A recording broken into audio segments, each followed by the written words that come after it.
Kenapa ada perang berkesinambungan sampai tahun ke-8 Hijriah? Mulai tahun kedua ada perang Badar sampai tahun 8 Hijriah itu perang terus. Nabi sama orang kafir perang terus.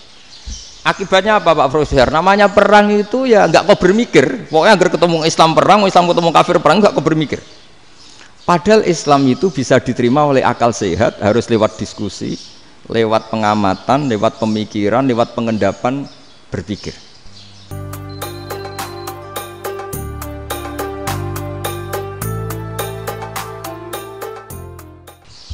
Terus ini ngomongnya harus santai, nggak boleh provokatif. Begini, kita tahu dalam perdamaian Hudaybiyah itu poin-poinnya itu semuanya merugikan Islam. Di antaranya adalah jika yang Islam masuk kafir harus dibiarkan, karena berarti masuk ke habitat asli. Karena Nabi sebelum jadi Nabi, komunitas pokok itu kafir, sehingga kalau Islam masuk kafir kembali ke habitat. Tapi kalau Islam masuk kafir, kafir masuk Islam itu harus dikembalikan karena dianggap bid'ah. Maka kalau kamu dituduh bid'ah itu tenang saja dulu. Nabi itu ya dituduh ji'ta bidinin muhdas, kamu datang dengan agama yang baru. Cuma agak diteruskan wa kullu muhdasatin bid'ah wa kullu bid'atin dalalah. Jadi orang-orang kafir dulu kalau ngomentari Nabi ya ji'ta bidinin muhdas, kamu datang dengan agama yang baru. Nabi nurut. Semua perjanjian yang merugikan Islam itu Nabi nurut. Tapi Nabi hanya minta satu hal, jangan ada perang 10 tahun. Dan orang boleh seminar, boleh diskusi tentang Islam. Ya ini dengerin betul ini. Jadi saya tidak akan provokatif, ini pakai logika. Nanti bisa dipakai disertasi doktor. Tapi saya minta orang boleh diskusi, boleh seminar tentang Islam. Akhirnya saat itu juga ada orang yang masuk Islam. Di depan tulisan itu belum kering istilahnya. Datang ke situ namanya Abu Jandal bin Suhail bin Amr. Itu datang ke Nabi, ya Rasulullah saya ini mau masuk Islam. Kata orang-orang kafir, ini pertama Muhammad, kamu komitmen enggak sama perjanjian? Kalau kamu komitmen harus kamu kembalikan. Nabi bilang, ya Abu Jandal kamu kembali ke mereka, ke habitat mereka, yaitu menjadi kafir, di komunitas kafir maksudnya. Akhirnya nangis. Sayyidina Umar itu mendekati Abu Jandal, kemudian memberi isyarat supaya ngambil pedangnya. Jadi isyaratnya wong ini baca ora wis. Maksudnya orang-orang kafir. Tapi Abu Jandal nggak mau. Singkat cerita akhirnya kembali ke komunitas kafir. Tapi yang dikatakan Imam Zuhri cara analisis ini nggak bisa pakai provokatif, harus pakai analisis. Innama kanal qitalu haitsul taqon nasu. Yang namanya perang itu menjadikan orang tidak berpikir jernih. Ini poin yang diambil oleh Rasulullah. Kalau dibahasakan Nabi curi kesempatan, masuk Nabi dikatakan mencuri, meskipun itu hanya bahasa ya. Nggak mungkin lah kita bahasakan seperti itu. Saya ulang lagi ya. Kenapa ada perang berkesinambungan sampai tahun ke-8 Hijriah? Mulai tahun kedua ada perang Badar sampai tahun 8 Hijriah itu perang terus. Nabi sama orang kafir perang terus. Akibatnya apa Pak Profesor? Namanya perang itu ya nggak kau bermikir. Pokoknya agar ketemu Islam perang, Islam ketemu kafir perang, nggak kau bermikir. Padahal Islam itu bisa diterima oleh akal sehat, harus lewat diskusi, lewat pengamatan, lewat pemikiran, lewat pengendapan berpikir. Makanya Nabi tahu ini masalah besar. Kalau orang perang terus, itu gak kober mikir Islam, tidak sempat diskusi tentang Islam. Makanya Nabi hanya minta satu poin. Oke, perjanjian ini saya turutin semua, tapi saya minta orang kafir semuanya boleh mendiskusikan Islam, boleh seminar tentang Islam. Mereka bilang iya, pada pikiran mereka kan diskusi paling piye. Ternyata betul, ada diskusi. Terus temanya gini, kira-kira bener di Muhammad Abu Jahal. Terus Tuhan Muhammad sama Tuhan Abu Jahal itu keren mana? Diskusi. Tuhan Muhammad itu khaliqus samawati wal ardi, yang menciptakan langit bumi. Sebagaimana kampanyenya Muhammad. Ya mereka masih jangkar bilang Muhammad. Kalau Tuhan kita, ya berhala itu yang kita bikin, yang kadang rusak, yang kadang kudanan, terus lemutan, pokoknya terus diskusi. Kita kok bener pengirannya Muhammad. Terus Muhammad Abu Jahal. Mulai dhisik Muhammad itu ora tau bodoh nih. Mulai dulu Muhammad tuh gak pernah bohong. Abu Jahal, waduh, wis bodoh nih ngongkonan. Wis ribet kan?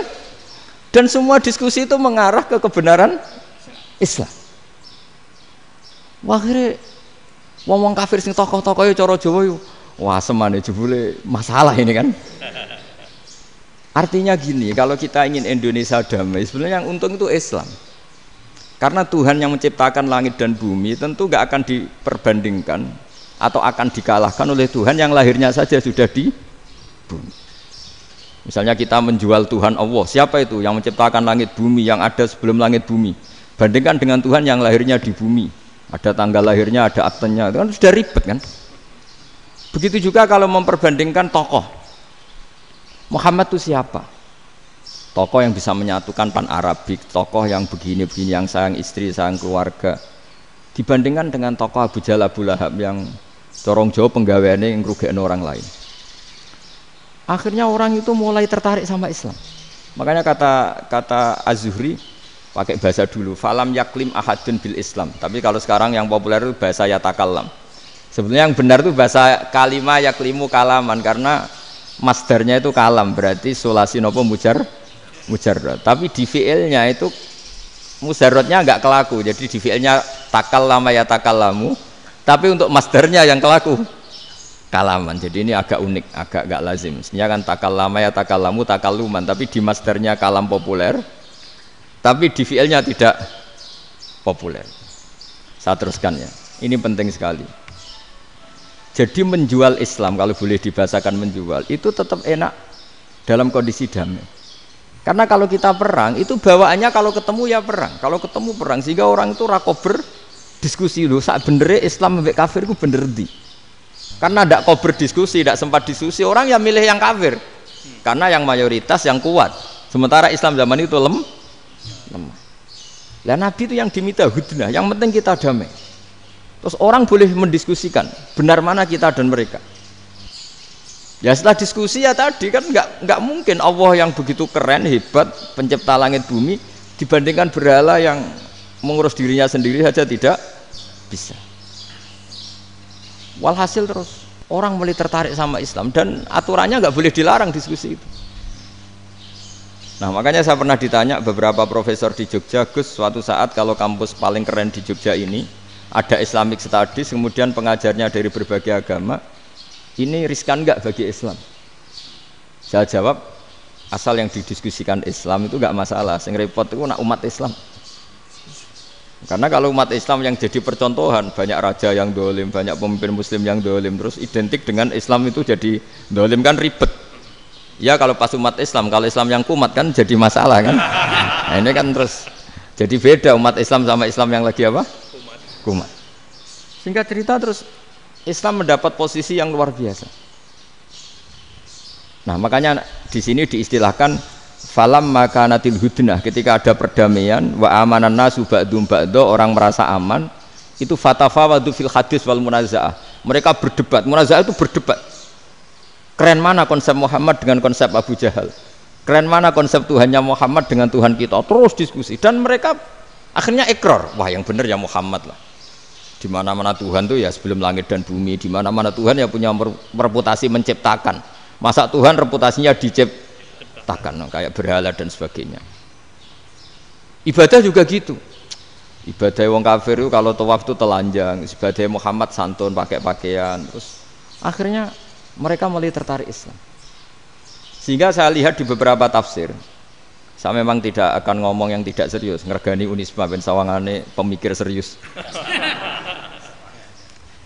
Di Quran itu sampai lihat di tafsir Tobari itu ada ayat bal naqzifu bil haqqi 'alal batil fayadmaghuhu fa idza huwa zahid.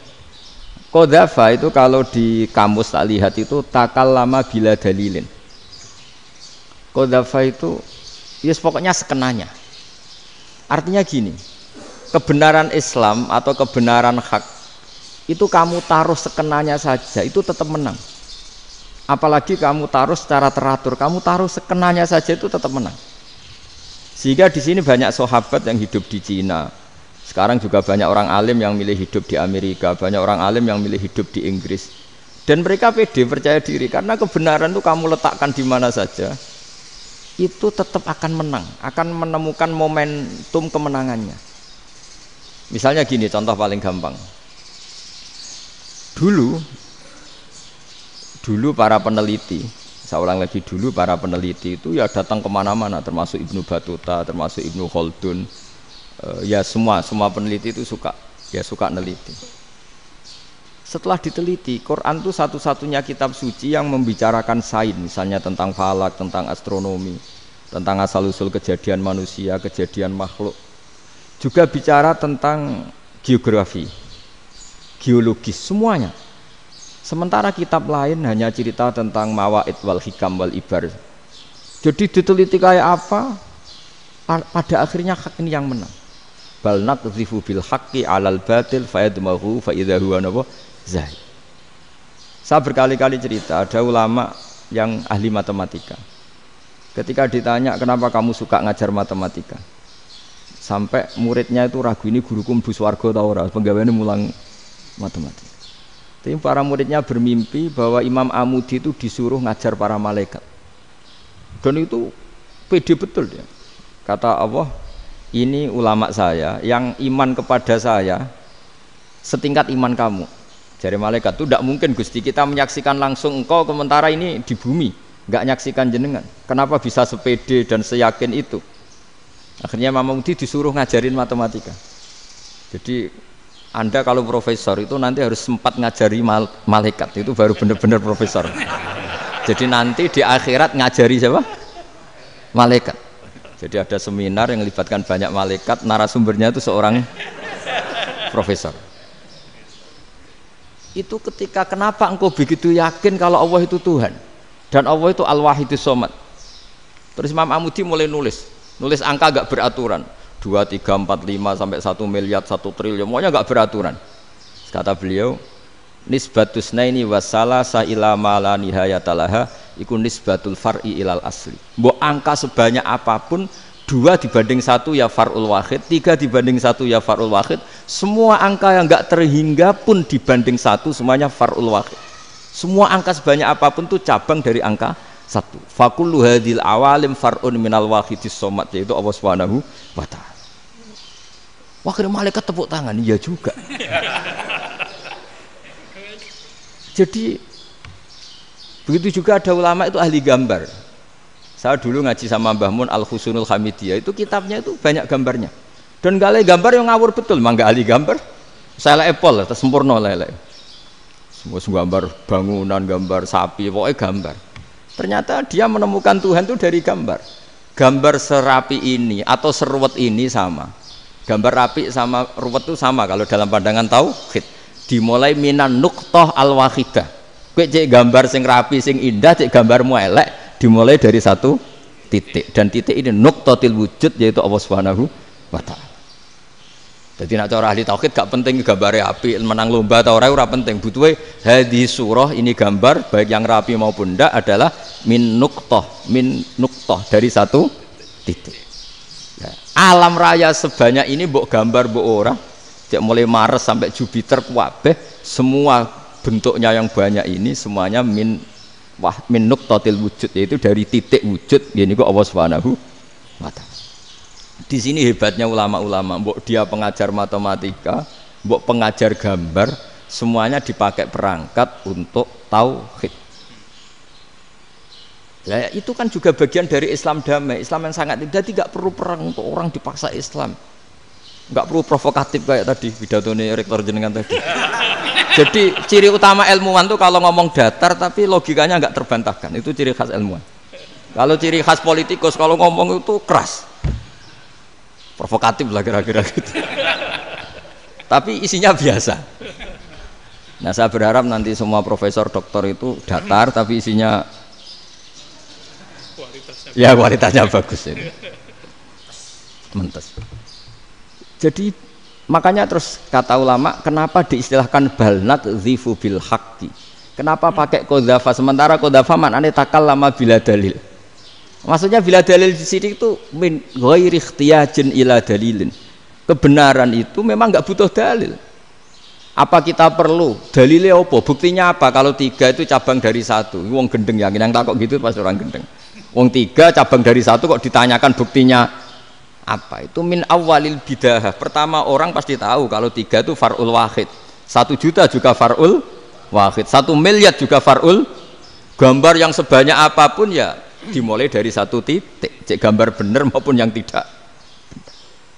Akhirnya apa? Ulama dulu itu sebegitu rileks nerangkan tauhid.